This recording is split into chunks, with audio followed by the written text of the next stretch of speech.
Kunja Bihari.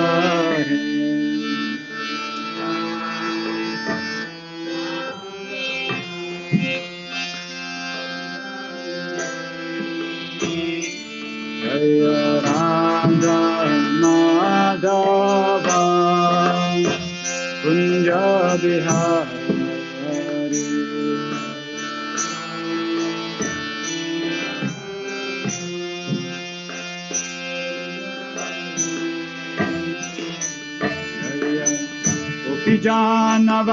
Janavalabha Girivardhari.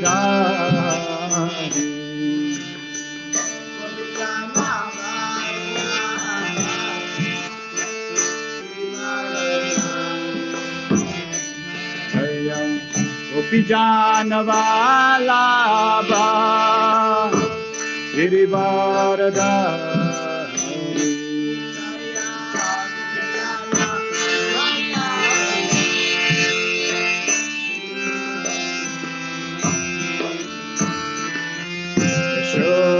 Yashodanandana Rajajanarandana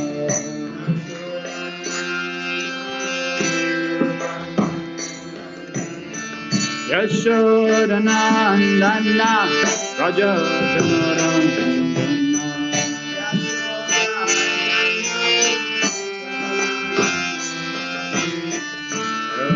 Nativa Vanachari.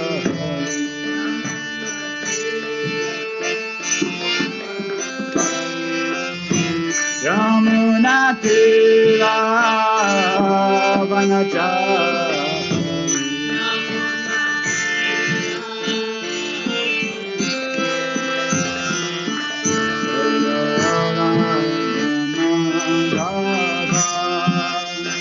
Kunja Bihari.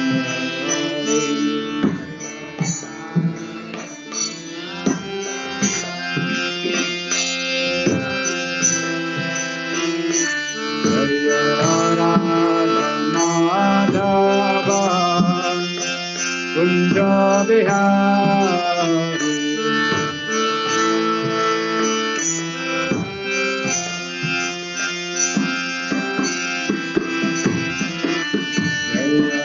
Gopi Janavalabha Girivardhari.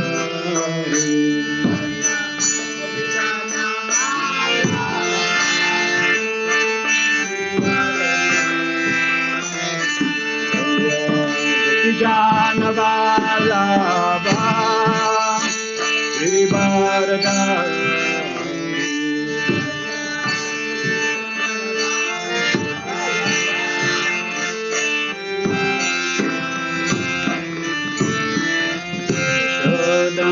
Yashodanandana Rajajanarandana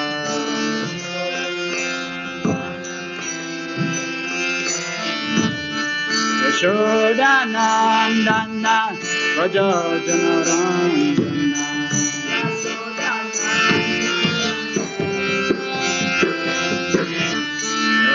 Nativa Vanachari.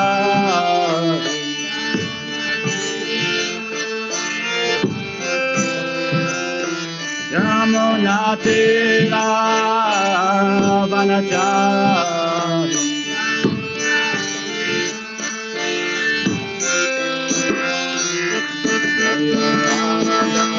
Madhava Kunja Bihari.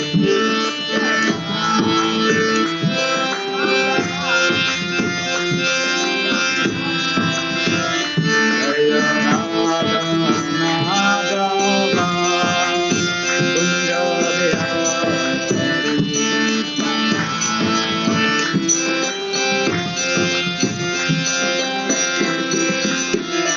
Hare Krishna, Hare Krishna, Krishna Krishna,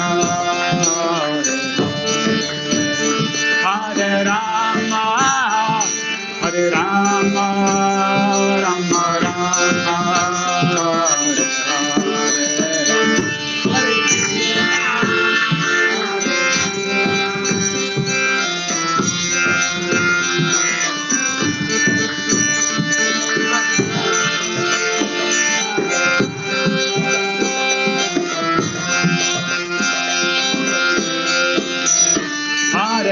Krishna, Hare Krishna, Krishna Krishna,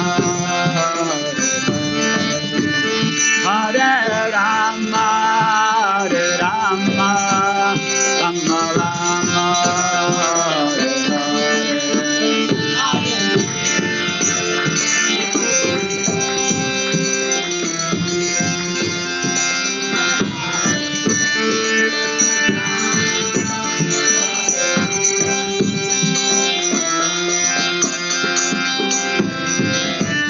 Hare Krishna, Hare Krishna, Krishna Krishna, Hare Hare, Hare Rama, Hare Rama, Rama Rama, Hare Hare.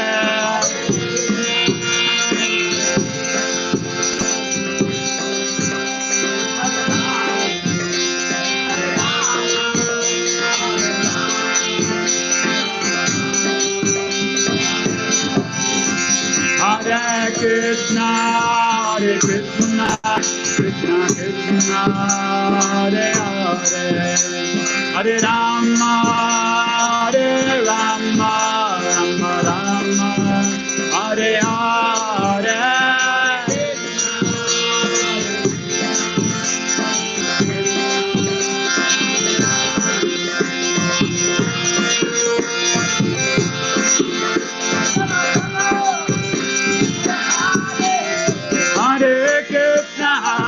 Hare Krishna, Krishna Krishna, Hare Hare, Hare Rama, Hare Rama, Rama Rama, Hare Hare.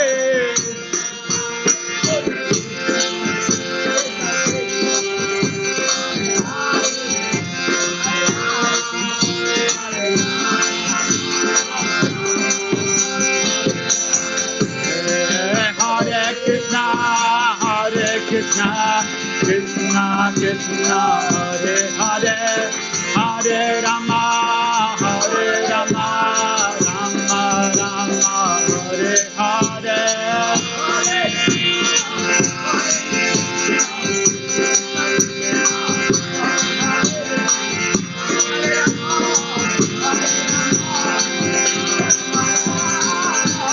Hare Krishna, Hare Krishna, Krishna Krishna, Hare Hare, Hare Rama, Hare Rama, Rama Rama, Hare Hare.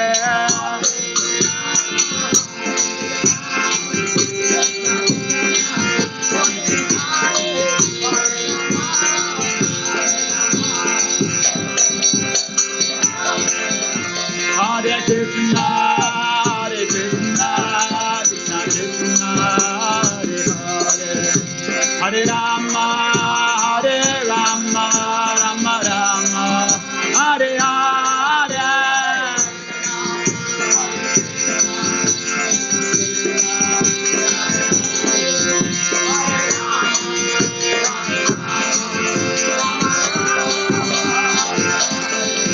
Jaya Radha Madhava Radha Madhava Radha,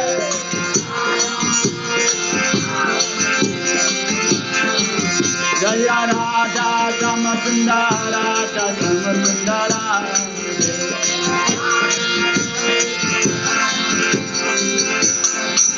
Jaya Prabhupada Prabhupada Prabhupada, Jaya Prabhupada.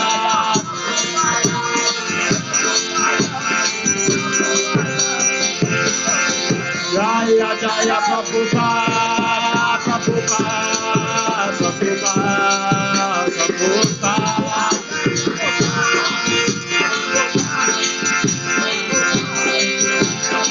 Jaya Jaya Prabhupada, Prabhupada, Prabhupada, Prabhupada.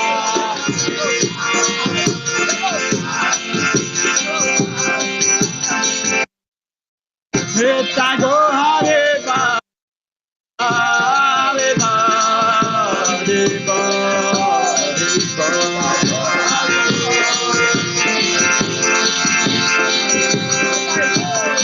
Nitya Go Hare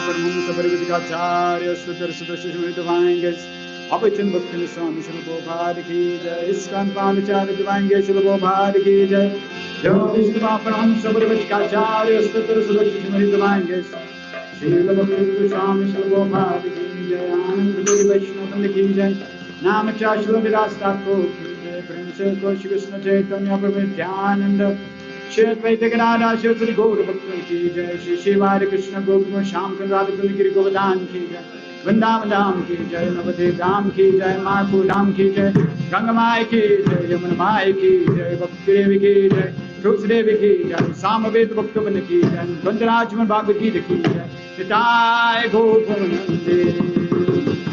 All glories to the simple devotees. All glories to the simple devotees. All glories to the simple devotees. All glories, Shri Guru and Shri Guranga. All glories, Shri Prabhupada Ki.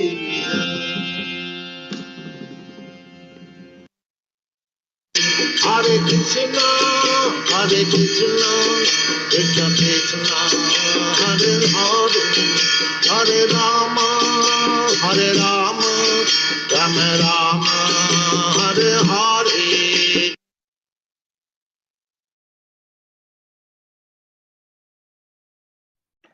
Hare Krishna and welcome to all the devotees this evening.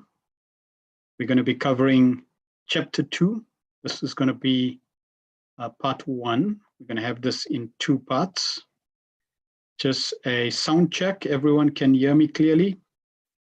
If you can, please just confirm in the chat or even audio, it's fine. All good, Prabhu. We can hear you. Thank you. Thank you. Wonderful. All right, let us start with the mangala-charana.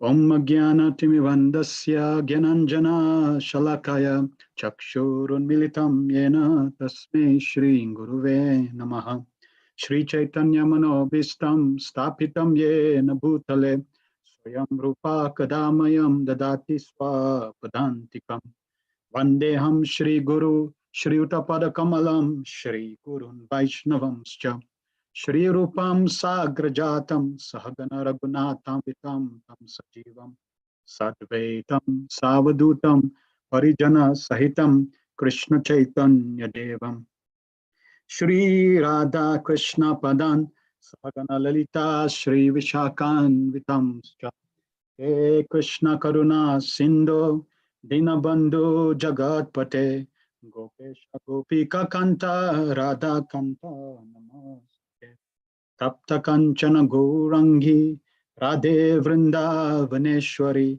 Vrishabhanuste Devi Pranamami Hari Priya Vanchakalpatarubhyascha Kripa Sindhubhyevacha Patitanam Pavanebhyo Vaishnavebhyo Namo Namaha Jai Shri Krishna Chaitanya Prabhu Nityananda Shri Advaita Gadadhar Shivasri Gaura Bhakta Vrinda Hare Krishna Krishna Krishna Hare Hare Hare Rama Rama Rama Hare Hare.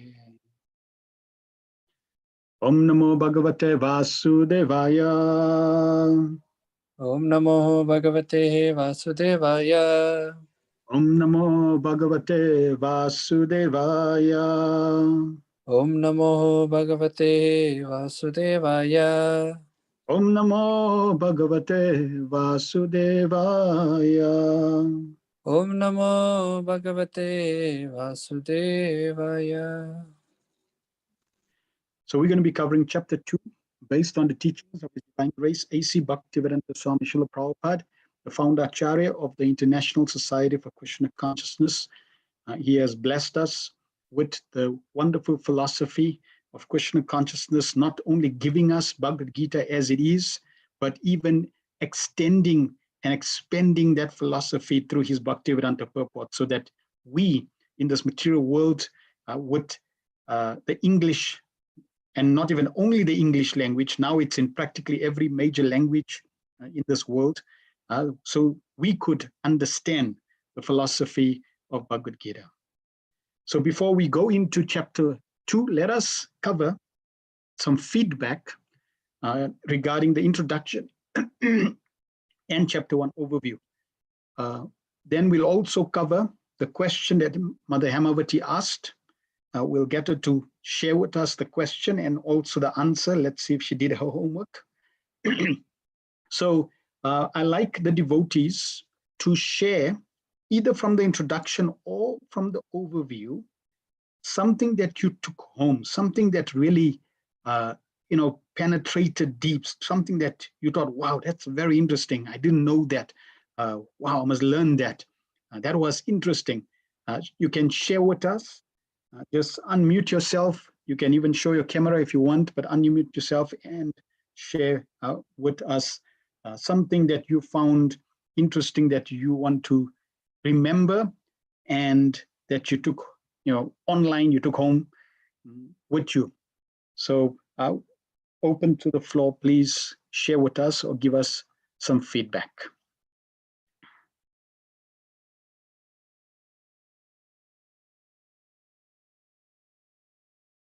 And you can just mention your name and share some feedback.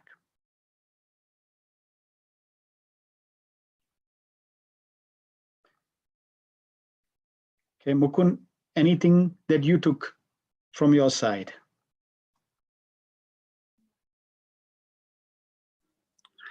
Prabhu, there was, thank you. There was something that I wanted to ask yesterday. Sure. It was with regards to fear. If you could just reiterate on the notion of having fear, loving your life with fear. I wasn't sure whether it means like, were you talking with reference like in your spiritually, or like even your day-to-day loving, like, having that fear in you to do things, or, just loving your life. If you could just maybe expand on that. Thank you. Good. So we mentioned fear in regards to the blowing of the conch shells. When Duryodhana and his army blew the conch shells, it was tumultuous, it was loud. But when the Pandavas, Panchajanyam Rishikesho Devadatam Dhananjaya, when the Pandavas blew their conch shell, then it shattered the hearts of the Kauravas. And I made the point that in the purport, also Srila Prabhupada makes this point, that when we experience fear, it's a sign of impure heart. A pure devotee never experiences any form of fear, not even fear for his life. There's absolutely no fear. It's not that he will not protect himself, because remember, protecting himself, he knows very clearly that this body is not mine, and even I don't belong to me. I don't belong to anyone but Krishna. And it is my duty to maintain this body as long as Krishna wants, so that I could serve Krishna. We know Srila Prabhupada was in Mauritius, and Ramananda Prabhu was driving the car. Srila Prabhupada was sitting at the back, and the car was, Brahmana was driving, and Srila Prabhupada, while sitting at the back, he knew that there's going to be an accident. So he put his cane solidly on the ground, and there was a head-on collision. So Srila Prabhupada knew that there's an accident coming. He prepared by, keeping his stick solidly to the ground, but there was no fear. So the pure devotee is fearless because he's completely dependent on Krishna. Krishna wants to protect him. He knows nobody can kill him. And if Krishna wants to kill anyone, they know that nobody can protect. So we can, in the conditioned stage, we can use fear as a means to gauge our progress. As we progress more and more in a spiritual life, fear reduces more and more and more, until when we become completely pure, there is absolutely no fear in one's heart. Whether it's material or spiritual, it's not a distinction. In the spiritual world, there is no material fear. There is spiritual fear, and that spiritual fear enhances loving relationship to Krishna. In fact, even Krishna feels fear in the spiritual world, not the topic. But the point is, in the material world, conditioned souls experience material fear due to impurities in one's heart. All right. Okay. Anybody else? Is that clear, Mukund? Yeah. Thank you, Prabhu. Good. Anyone else would like to share? Hare Krishna, Prabhu. Hare Krishna. It's Giresh? Giresh. Yes, sir. Appreciated the point you made yesterday regarding the very first word of Bhagavad-gita, the first half of it and the last word of the Bhagavad-gita, forming the word dharma. Yes. I found that very mystical and very significant and sort of Yes. representing the truth and also purpose that we should all have in life to read the Bhagavad-gita. It's part of our dharma. It's part of our, Yes. some And mercy of the Lord. correct. And one of my Shiksha gurus, shared that with us, in terms of dharma, in between, which is Bhagavad-gita, all the verses are speaking about dharma. And today also we're going to speak about dharma in relation to duty before we even get into the second chapter. Yes. Duty. Wonderful. And then All right, also the text that you pointed out, those two words, nimitani and viparitani.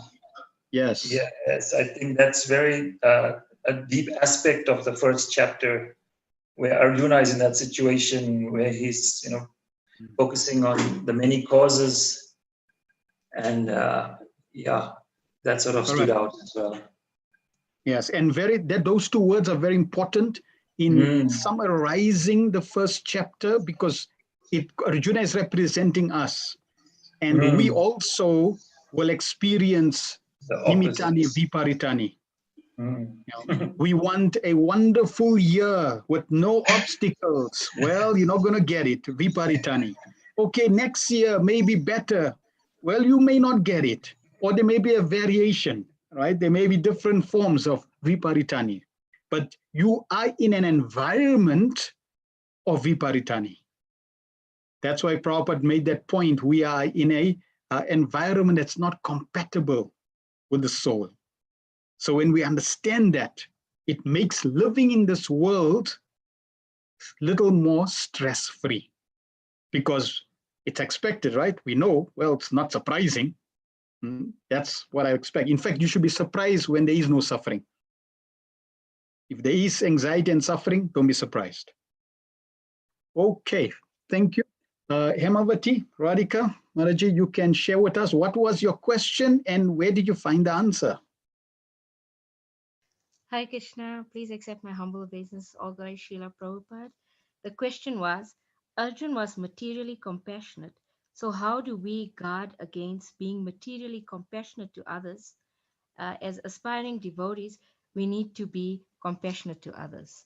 So Prabhu, you told me that I must read from chapter 2, text 1, the purport of Srila Prabhupada, and it was crystal clear. So I'll just read it.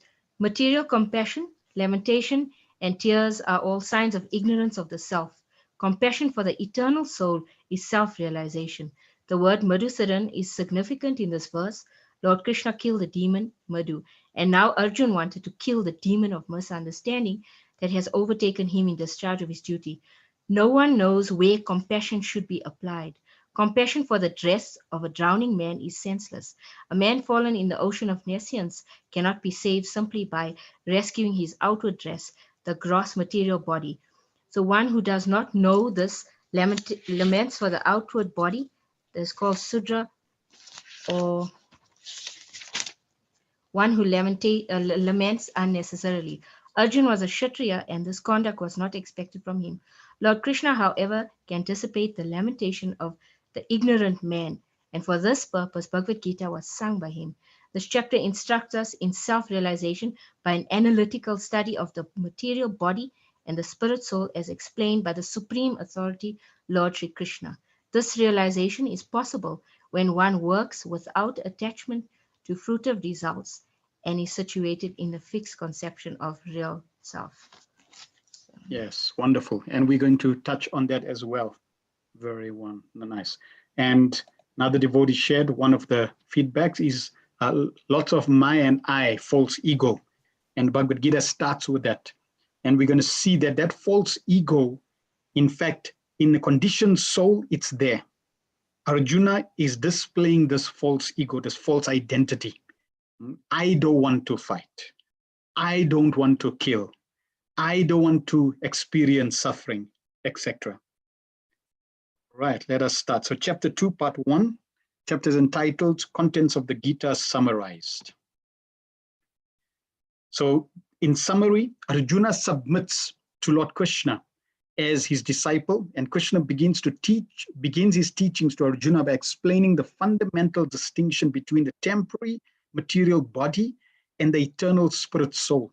The Lord explains the process of transmigration, the nature of selfless service to the Supreme, and the characteristic of a self-realized person.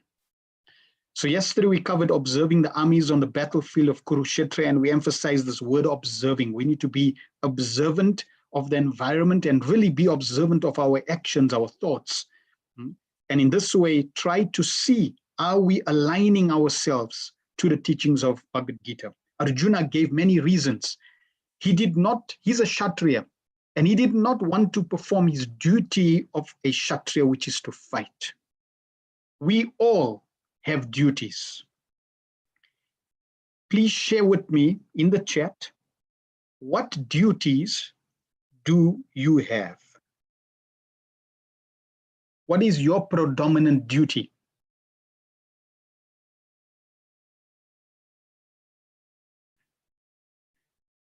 You can type in the chat room.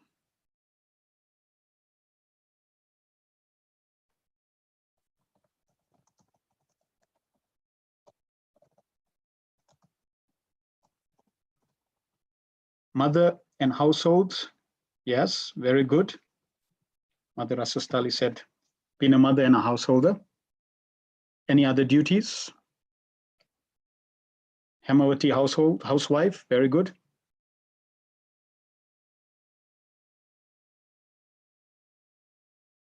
So I'm sure we should be able to get at least 33. Servant of Gomatas, very good. Your duty is to serve the cows. Care for our parents and grandparents, very good. Nalini Kanta works in finance. So his duty is, Hamavati, you need to send it just send it to everyone so that you send it to everyone. As you may be an employer working, academic manager, very good. Providing for the family, yes. Care for the devotees, very good. Right, excellent. So we all have different duties. Arjuna, his duty was Kshatriya, to protect.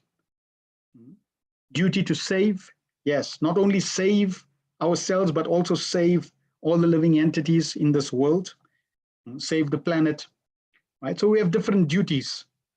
Now, it's interesting, Krishna is going to use Arjuna as an example that he doesn't want his duty, and then Krishna is going to encourage him to do his duty. But then Krishna is going to raise the bar. Yes, we have duties in relation to this body, but you also have duties that are absolute. All other duties, like Mahar Thakur is saying, studying is his duty because he's a student.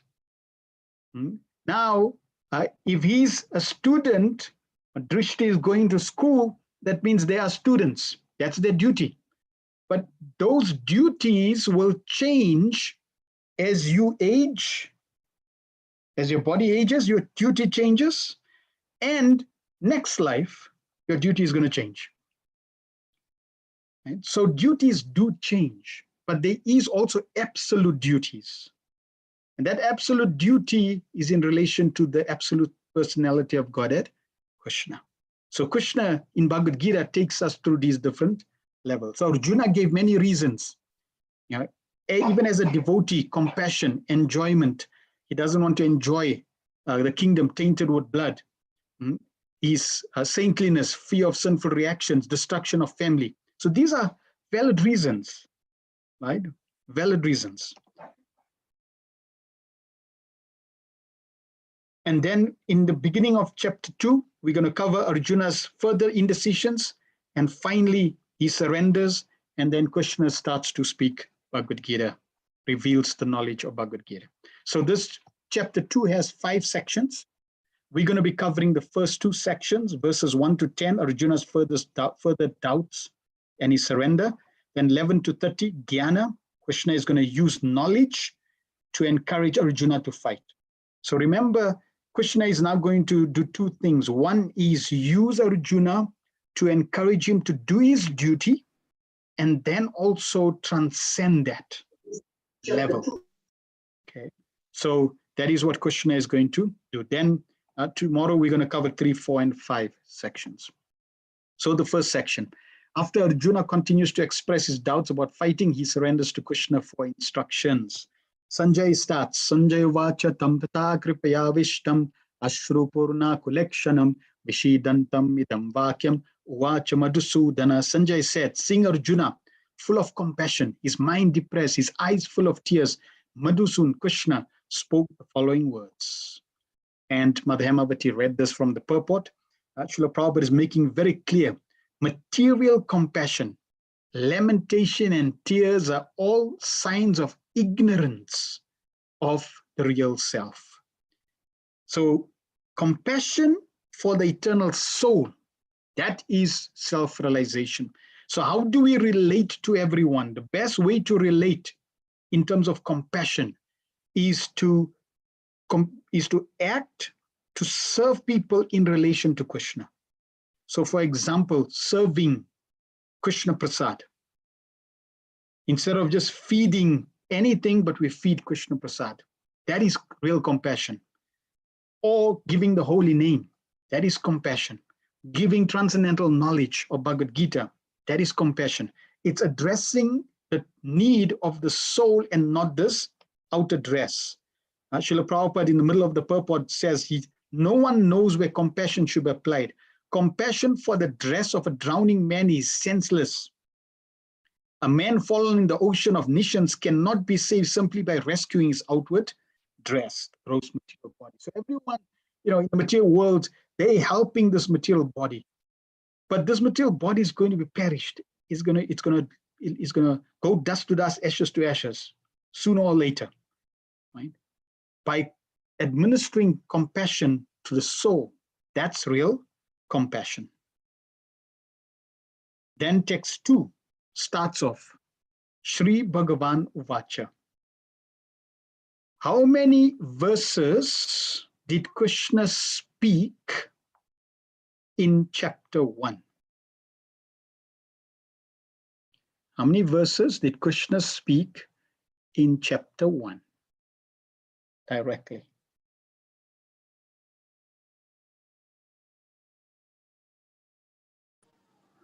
I don't think this is the first time he made it's the first time he's correct. In fact, he didn't say any verses in chapter 1. Only Sanjaya related to Dhritarashtra what Krishna told him when Arjuna said, please take my chariot in the middle of the armies. And then Sanjaya said, Krishna told him, what you're going to see, the Kuru is here. See the Kuru dynasty, Kuru army is here. So correct, Krishna never spoke any verses in chapter 1. This is the first verse that Krishna is speaking. And it starts off not Krishna Uvacha. Sanjay Uvacha, Arjuna Uvacha, Dhritarashtra Uvacha. It doesn't say Krishna Uvacha. It says Shri Bhagavan Uvacha. Vyasadeva is trying to emphasize and make it very clear who is speaking. And this is also related to the first point that Prabhupada made. We should at least theoretically accept Krishna as God. Vyasadeva, who's realized that Krishna is the Supreme Personality of Godhead, he is making it very clear who is speaking.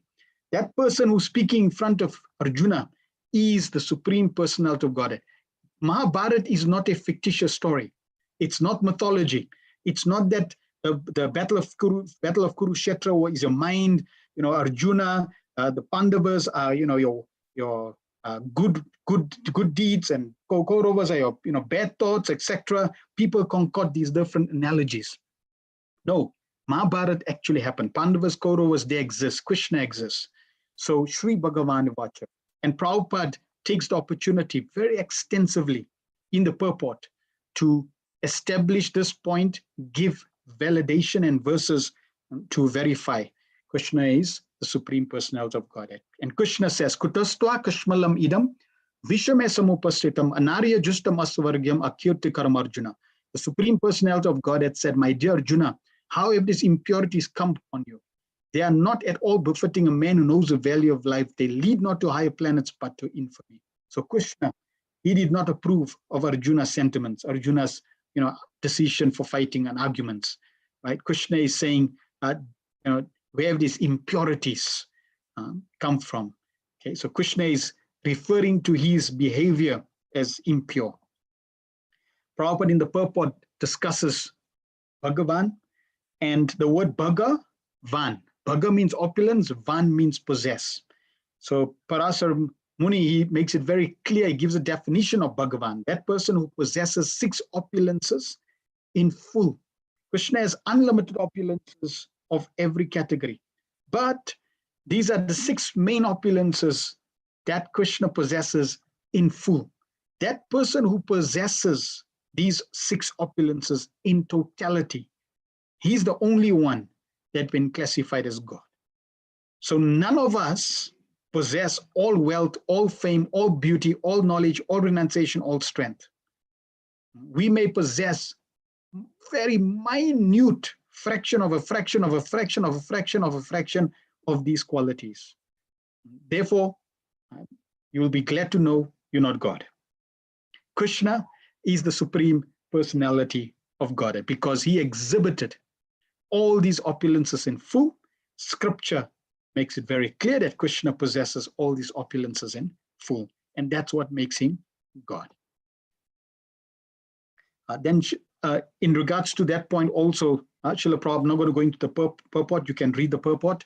Srila Prabhupada was about the classification of the absolute truth. The absolute truth is divided in 3 phases, or 3 aspects, which are non-dual. Brahman, Paramatma, and Bhagavan. Brahman is the effulgence coming from the Lord. When people say light, God is light, they're true, but they're not complete. God is not only light. The light is only the effulgence coming from Krishna. Then God is localized, like the yogis. They meditate on the super soul. That is also true, but it's also incomplete. God is also Bhagavan, the Supreme Personality of God, and that person who has form.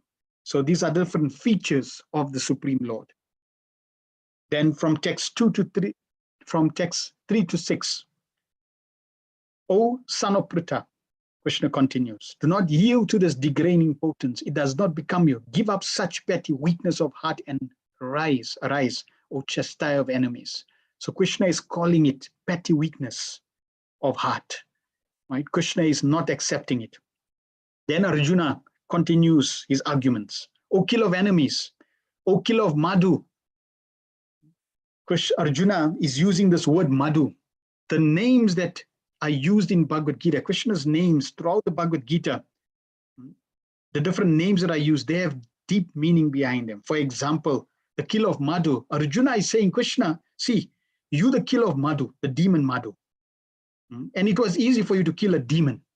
You telling me to kill my grandfather, my brothers, my teachers, my uncles, they're not demons. So Arjuna is also indirectly hinting to Krishna that it's easy for you to say because you kill a demon. Now you want me to kill my own family members. How is that? How can I counteract with arrows in battle men like Bhishma and Drona who are worthy of my worship? I should be falling at their feet. I should be offering them flower petals, not arrows. 5, it would be better to live in this world by begging than to live at the cost of the lives of great souls who are my teachers. Even though they design worldly gain, they are superiors. If they are killed, everything we enjoy will be tainted with blood. So it seems like Arjuna is making very, very sound, moral decisions, and his views are wonderful, but actually his views are his perspective infused with ignorance. And Krishna is going to slowly break through that ignorance. Nor do we know which is better, conquering them or being conquered by them. If we killed the sons of Dhritarashtra, we should not care to live. Yet they are standing before us on the battlefield. So here is Arjuna coming to a roadblock, and he's realizing that. He's giving so many arguments, I don't want to fight, I don't want to fight. And now in text 6, he says, well, now I don't know which is better, conquering them or being conquered by them. And this is generally what happens. Sometimes we have a view, a perspective to life, and then we start discussing, then we find, no, actually I should be doing this. Well, I don't know, should I be doing this or this? You get confused. And that's why one needs superior guidance. One needs a guru, a teacher, especially in spiritual life, to guide one. In text 7, Arjuna recognizes his mistake. And he says, Karpanya dasapata swabhava prachami tvam dharma samuda cheta yat shreyasyan nishitam bruhitan me shishyasteham sadimam tvam prapannam. I'm confused. Now I'm confused about my duty and have lost composure, all composure because of miserly weakness. In this condition, I am asking you to tell me for certain what is best for me. Now I am your disciple and soul surrendered unto you. Please instruct me. So very, very instructive. When we get confused, we should come to this realization. Arjuna is admitting, if you don't admit to your weaknesses, to your faults, there is no question of you improving them or getting help. So Arjuna is confessing, I'm confused about my duty. I don't know what to do. And I'm in this weakness of heart. Now, Krishna, please tell me. And he's not saying, Krishna, I'm confused. Okay, Krishna, tell me about the universe. Tell me how many planets are there. Oh, Krishna, how come, there's COVID? Krishna, no, Arjuna is not going to ask these questions. He is asking, what is best for me in this situation? And tell me what is best for me so that I can act on that. Now I'm your disciple and soul surrendered unto you. Please instruct me. Now, let's go back. Please instruct me. Arjuna is surrendering, as we see in the picture. He's begging Krishna, I'm your servant, I'm your disciple. Please instruct me. The next verse, text 8. If Arjuna is surrendering to Krishna, who should be speaking the next verse?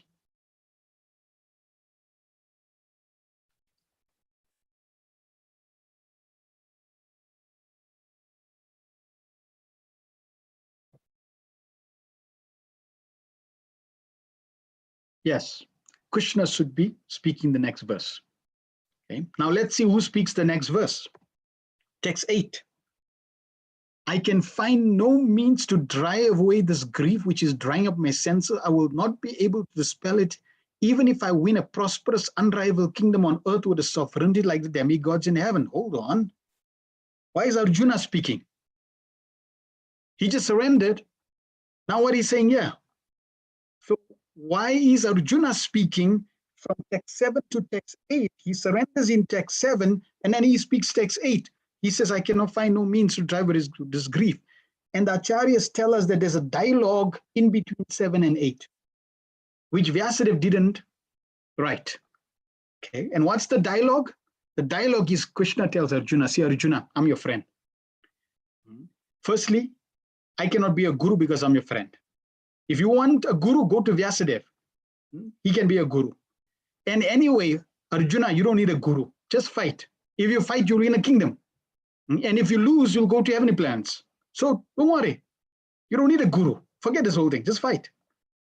And then Arjuna says, I can find no means to drive away this grief, which is drive my senses. I will not be able to dispel it, even if I win a prosperous, unrivaled kingdom on earth with a sovereign like the demigods in heaven. So Arjuna is convinced. Krishna was testing him.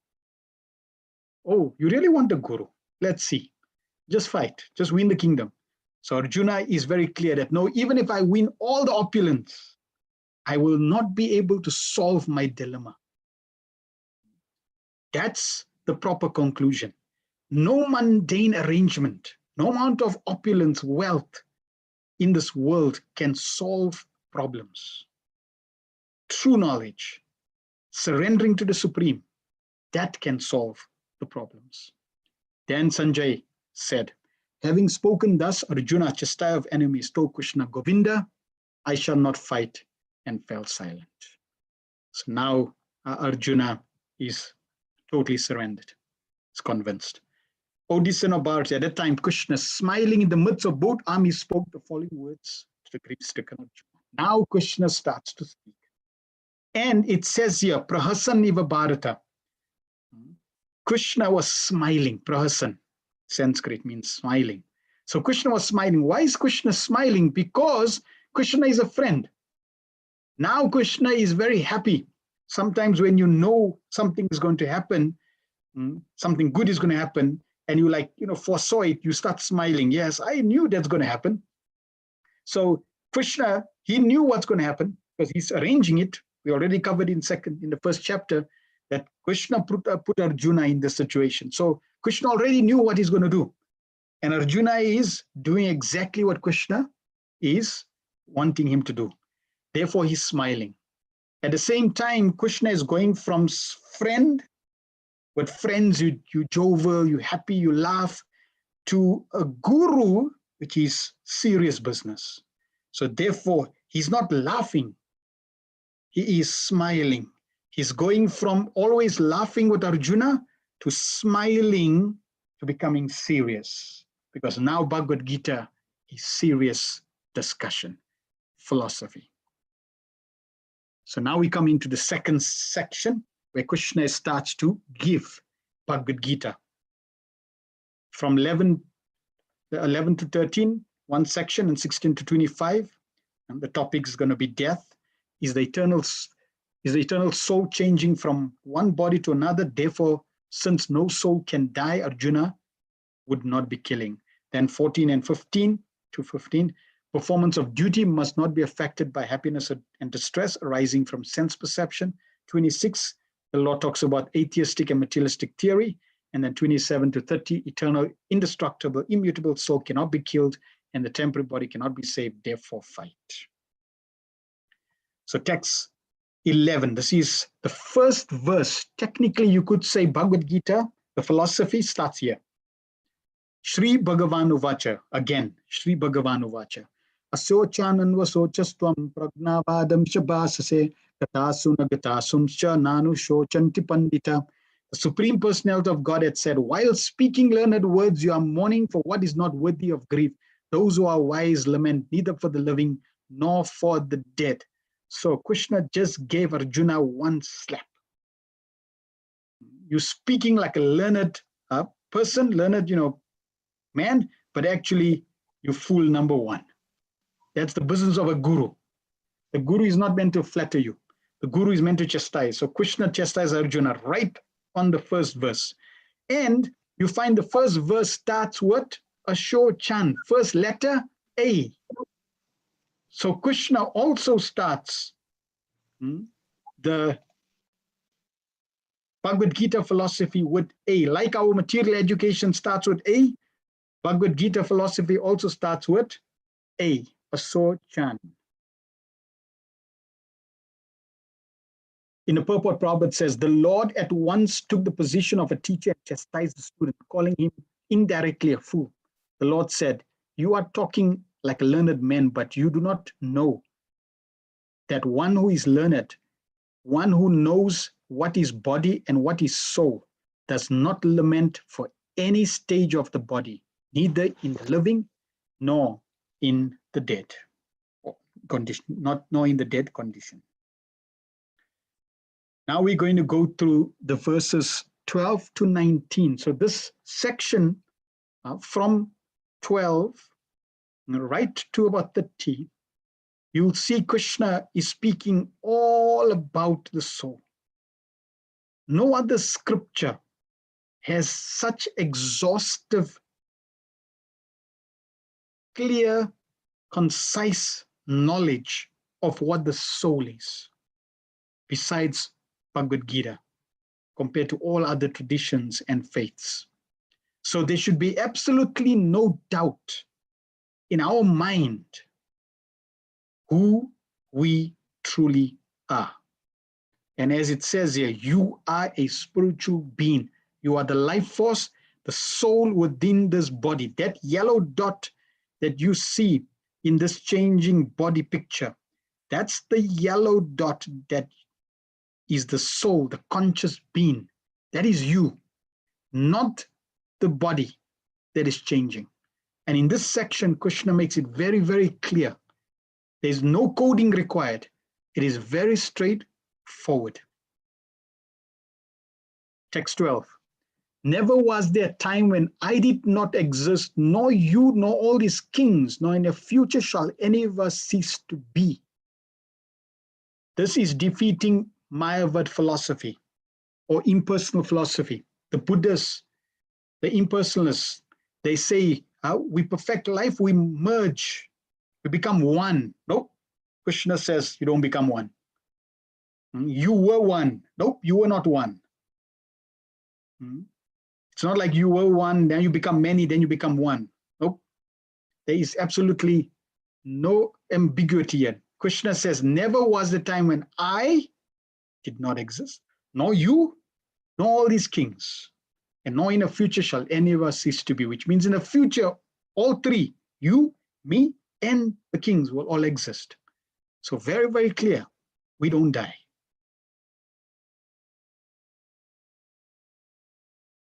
Okay, let us not play around with the slides, please.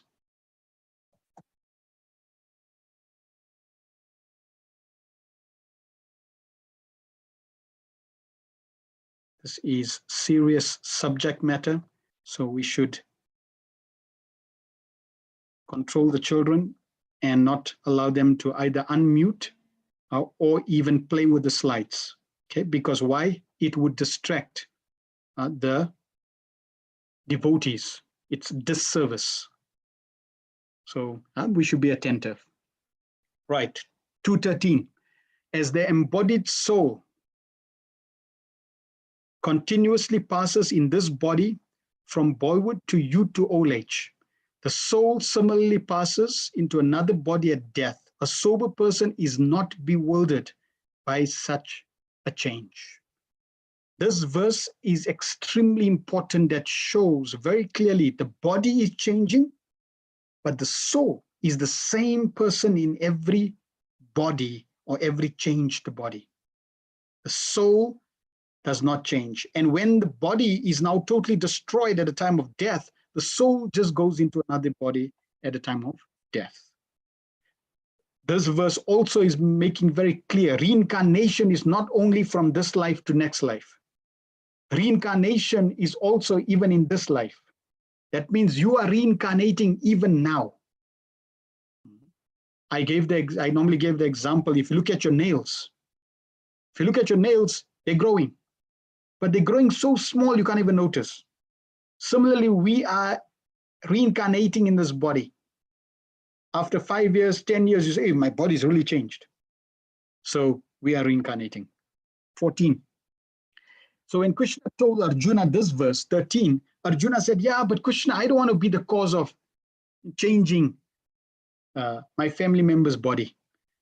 And Krishna tells Arjuna, O son of Kunti, the non-permanent appearance of happiness and distress and the disappearance in due course are like the appearance and disappearance of winter and summer seasons. They arise from sense perception or skyona bharata, and one must learn to tolerate them without being disturbed.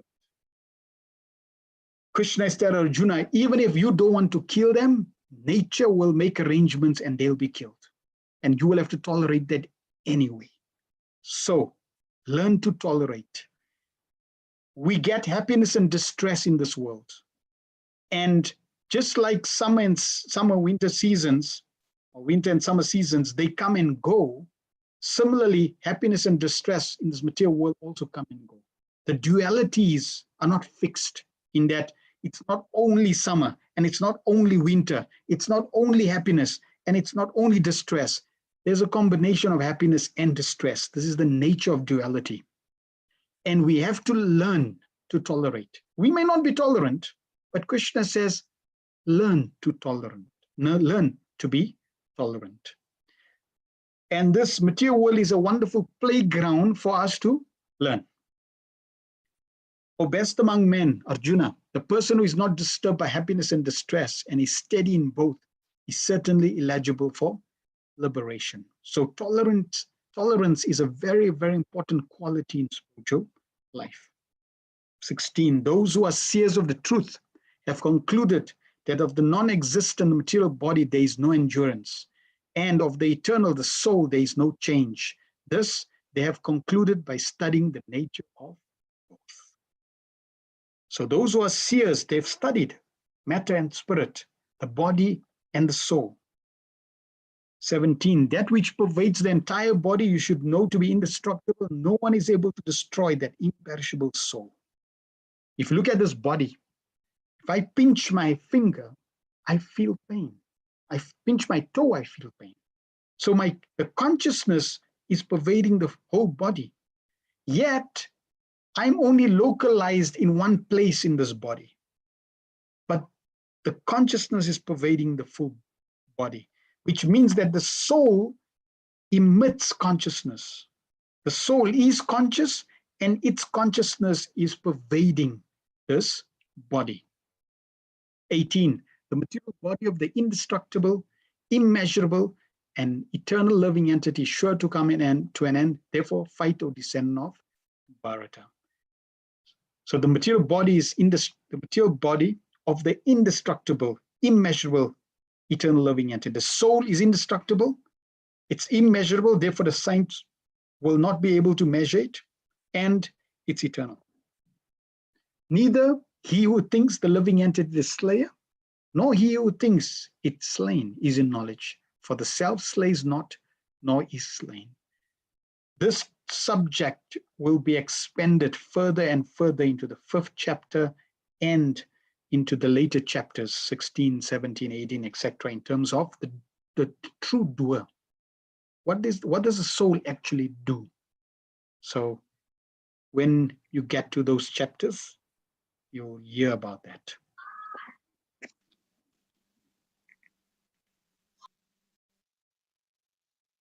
"20. For the soul, there is neither birth nor death at any time. He has not come into being, does not come into being, and will not come into being. He is unborn, eternal, ever existing, and primal. He is not slain when the body is slain." O Partha, how can a person who knows that the soul is indestructible, eternal, unborn, and immutable kill anyone or cause anyone to kill? As a person puts on new garments, giving up old ones, the soul similarly accepts new material bodies, giving up the old and useless ones. Beautiful analogy that the Lord is giving. When I get old garments,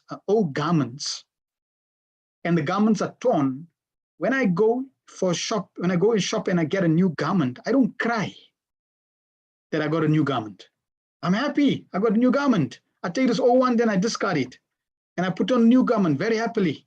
Similarly, when this body is old, then someone who is realized that they're not this body, they'll be happy to give up this old body and get a new one to continue serving the Lord.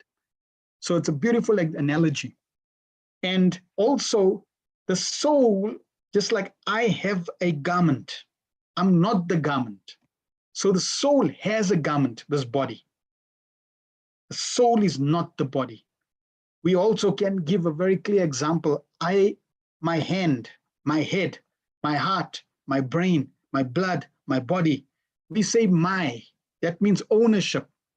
I'm not head. I don't say I head, I hand, I blood, I body. No, my body, ownership.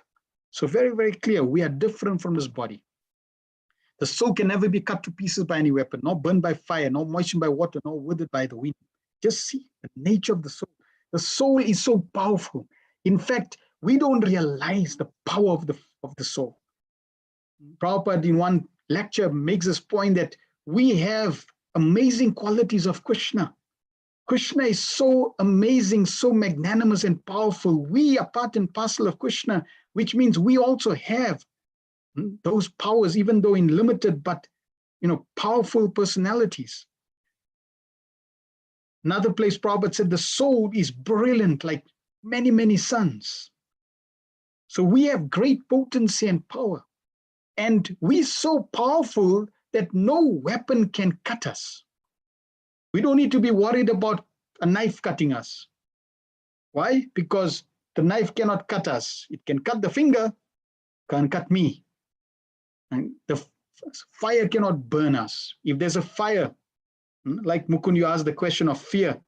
If there's a fire and an inferno, a self-realized soul will not be worried about the fire. Why? Because the fire will not burn him. Consider Haridas Thakur.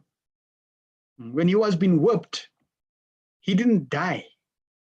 And then when the executioners said to Haridas Thakur that if you don't die, then we're going to be killed. And Haridas Thakur, because he was a pure devotee, compassionate, he said, no, I don't want to put you in inconvenience. Okay, I'll leave.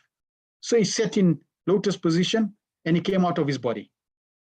As soon as he came out of his body dropped dead. They took his body to the Muslim ruler, and the Muslim ruler said, nope, he's an outcast. We should not do any Muslim rituals, throw him in the Ganges. So they took his body and threw it in the Ganges. Haridas Thakur, the soul, saw his body, went into his body that was in the Ganges, and came up, swam, started walking. And when the Muslim ruler and their ministers saw that, they knew that Haridas Thakur is no ordinary person. They became his devotees.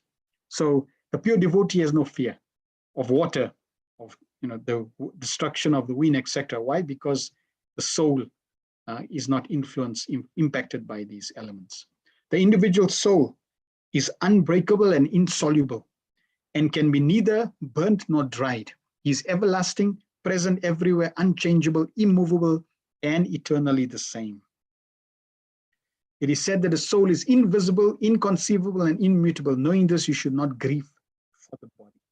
So you can't cut the soul in pieces. It's not like we are all gods because we were cut into small pieces and then we'll all become God. No. Immutable.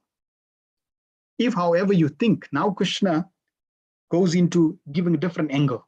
Okay, if you think like the material, the materialists, if, however, you think that the soul or the symptom of life will always be born and dies forever, you still have no reason to lament, O mighty arm. So Krishna is saying, okay, and even if you don't accept my philosophy, you accept the materialist, that life comes from chemicals, then life comes from chemicals.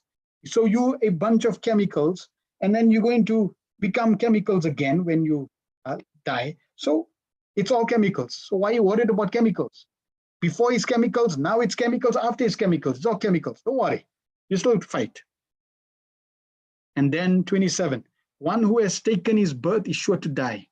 And after death, one is sure to take birth again. Therefore, in the unavoidable discharge of your duty, you should not lament. 28. All created beings are manifest in the beginning.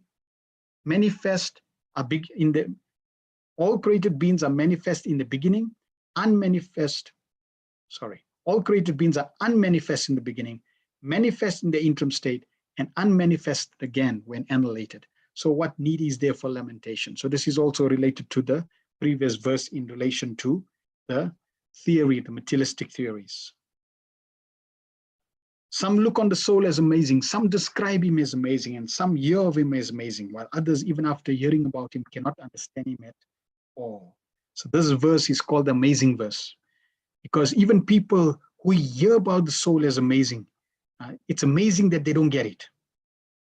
Even people who try to see the soul, it's difficult to see it. That's amazing. Others hear about it and cannot understand. Some look on the soul, some describe him. People were describing, they describe the soul. So the soul itself is amazing, and the process of seeing, hearing is also amazing. And then there are those that even after having been exposed to this very logical, simple point, they do not get it. O descendant of Bharata, he who dwells in the body can never be slain. Therefore, you need not grieve for any living being. So Krishna is using Gyan, knowledge of the soul, to encourage Arjuna that don't worry. What you're seeing is just the body, and you are meant to fight because there's a higher purpose to life, and there's a higher purpose to what I want to achieve. I want you to act in this way, but note that you can't kill Bhishma, Drona. Why? Because they're all spiritual beings. All you're doing is facilitating their transition, as well as you're facilitating the transition of a new ruler. So in conclusion, the characteristics of the soul, many, 30 different characteristics that are described in these different verses. We already went through the different verses, but just see how much information there is about the soul. And these are the characteristics of the soul.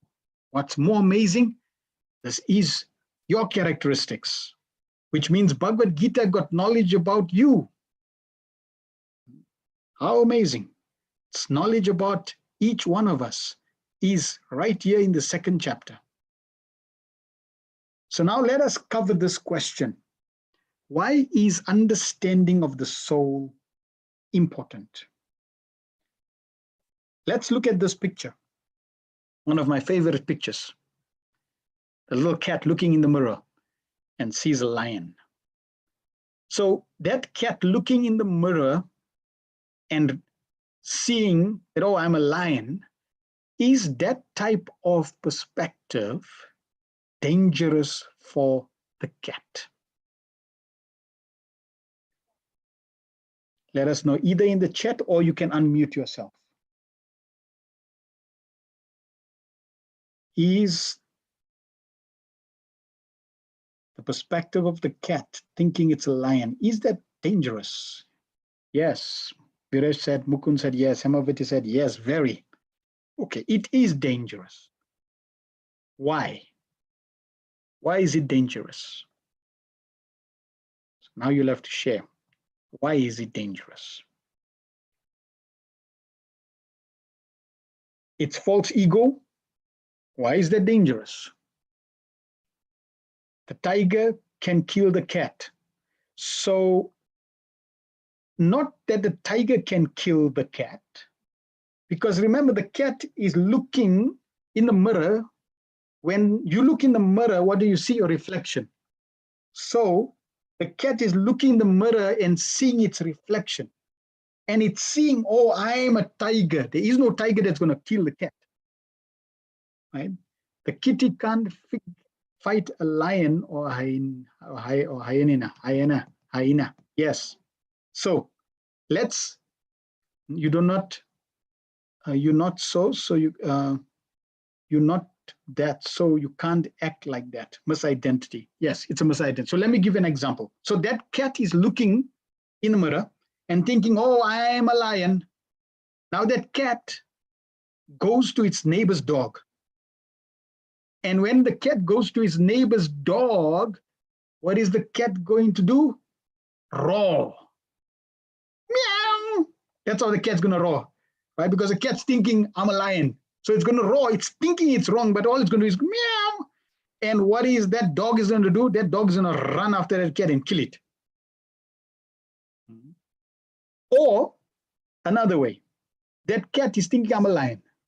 Okay, if I'm a lion, what should I be eating? The dog, flesh, or another tiger, or a human being. Imagine the cat tries to attack a human being. That human being will just take a stick and whack, gone with the cat. So this is the danger. That cat who's misidentifying that I'm a lion. See, in the material world, people say, no, you must have, you must have vision. You need to think, you're big, right? So the cat is thinking big. I'm a little cat. I'm going to be thinking of a big cat like the tiger. No, it's dangerous to think that you're a big cat, because you can get in big problems. The big problem is if you think you're a lion, your diet is going to be wrong. Your residence is going to be wrong. You're going to hunt the wrong animals and you're going to eat the wrong food. You're really going to suffer. Because why? You're not a tiger. You're a cat. Just be a cat. That way you'll be safe and sound. Okay, so I hope that analogy, that example, this example is very, very clear. Now, let's take that further.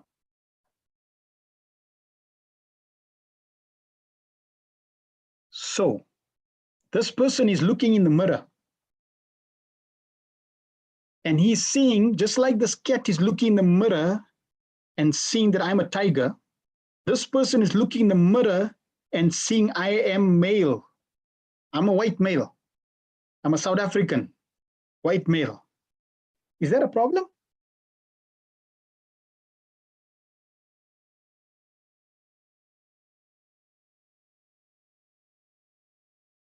Is that a problem?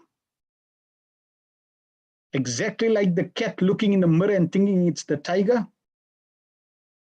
Yes, big problem. Correct, because you're not the body. See, so exactly the same situation of the cat looking in the mirror and thinking it's a tiger, that same situation is happening to this person who is looking in the mirror and thinking I'm this body. Why? Because you're not this body.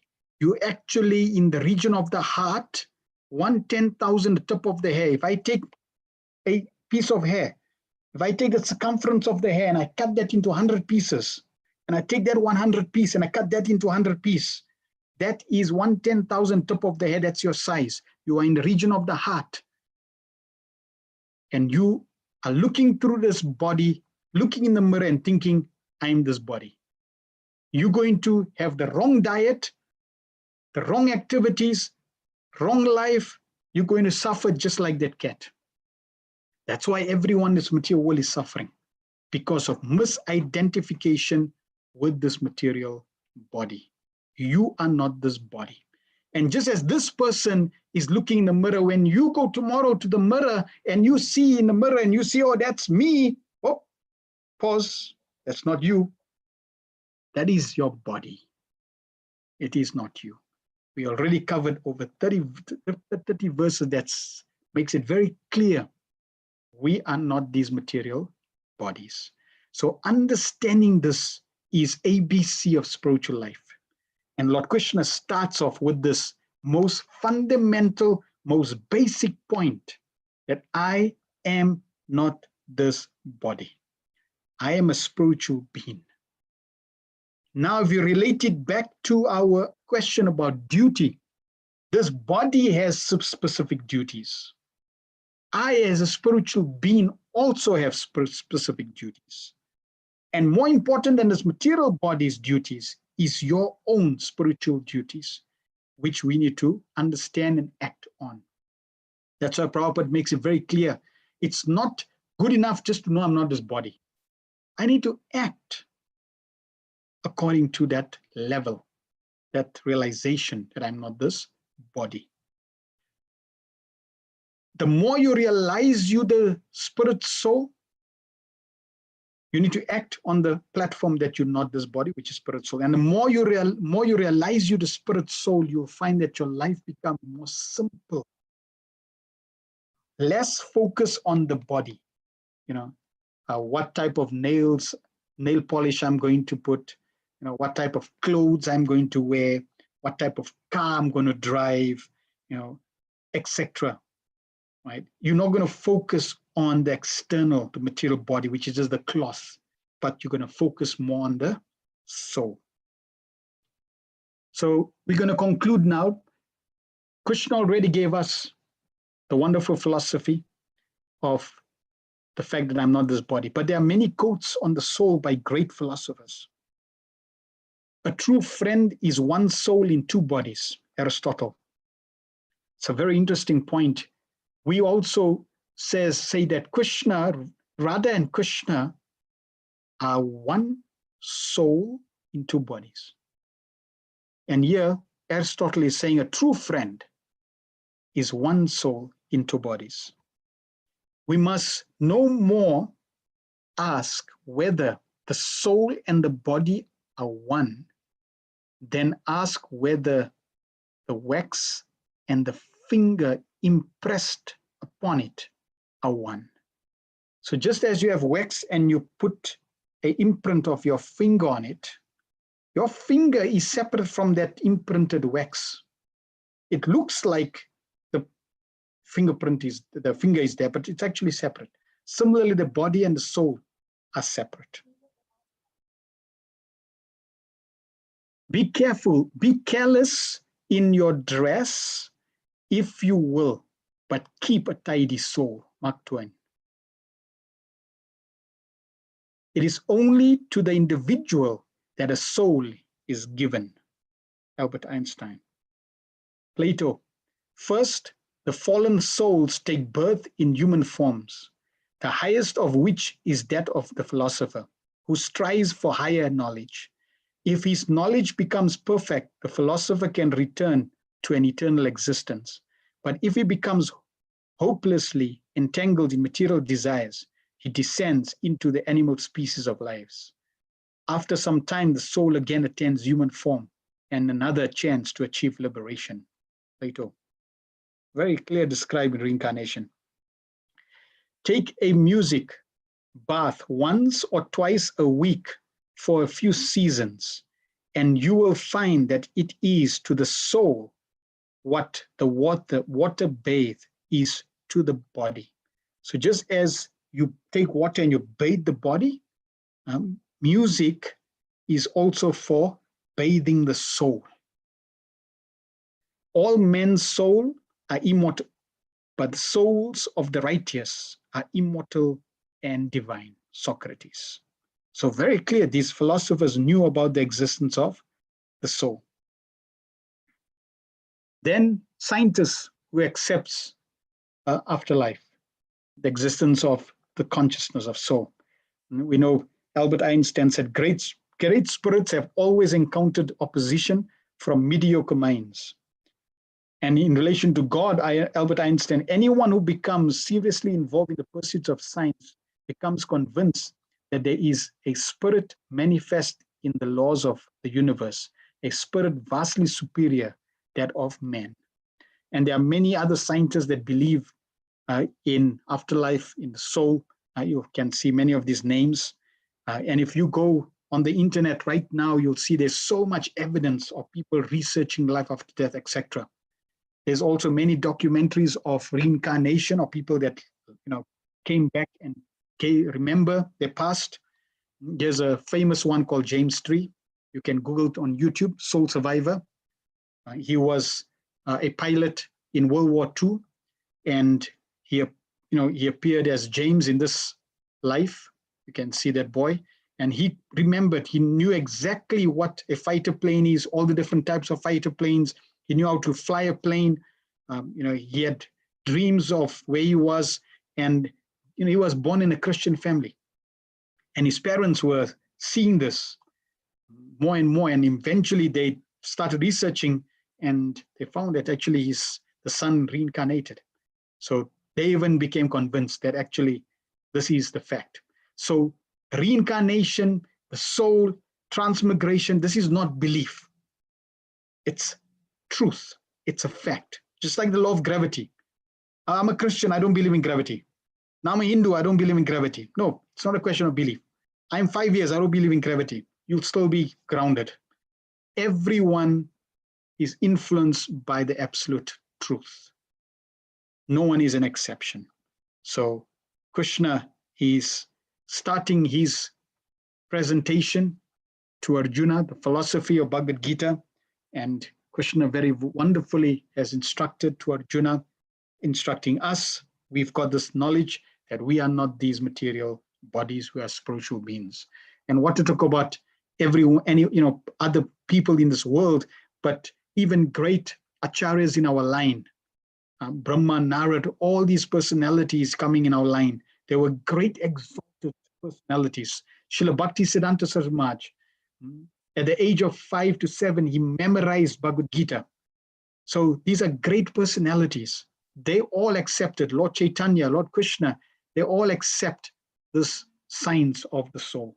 Therefore, we should have firm faith in them, know that this is the absolute truth, accept it, and live by it. And your life will be transformed. Your life will be blissful and happy. Thank you very much.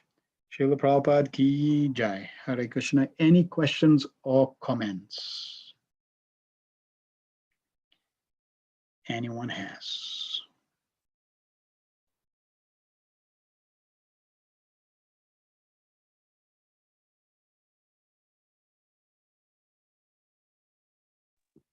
Hare Krishna, Prabhuji.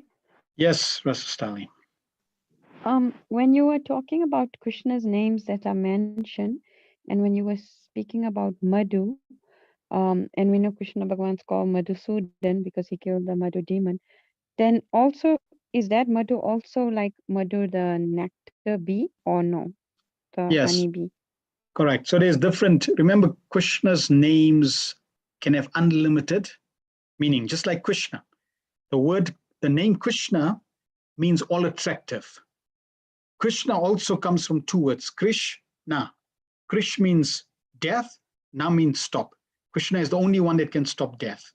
So like that, different names. Madhusudan also means, also related to the honeybee. That's why when Krishna and Radharani were sitting on the swing, and there was a bumblebee that was flying around, and Madhu Mangal, he hushed the bee away. And as he hushed the bee away, he said, "Oh, Madhu is gone." And as soon as he said Madhu is gone, Shrimati Radharani, when she heard Madhu is gone, she immediately remembered, even though Krishna is sitting right next to her, but when Madhu Mangal said Madhu is gone, for her, Madhu means Krishna. And Madhu Mangal said, "I chased Madhu away, Madhu is gone." She thought, "Oh, Krishna is gone." Just that small fraction, Krishna is gone. She went into great lamentation. She started crying. When Krishna saw Radharani crying, he started crying. And their tears of love for each other became Prem Sarovar. So in like that, there are many meanings to different names of Krishna. In relation to Bhagavad-gita, we're getting the names related to the subject, to the topic in relation to Bhagavad-gita.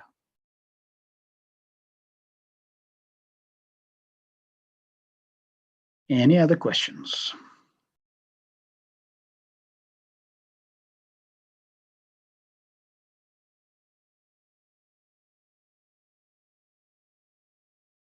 Yes, the analogy of the garment is very nice. We should always remember these analogies. Krishna is using the analogy, we should remember them. And these analogies then reinforce the truth that we're not these bodies. And the whole Bhagavad-gita is there so that we can apply this knowledge and slowly realize. So it's not just knowing theory. Right now it's theory, but the more we practice spiritual life, we will one day realize this.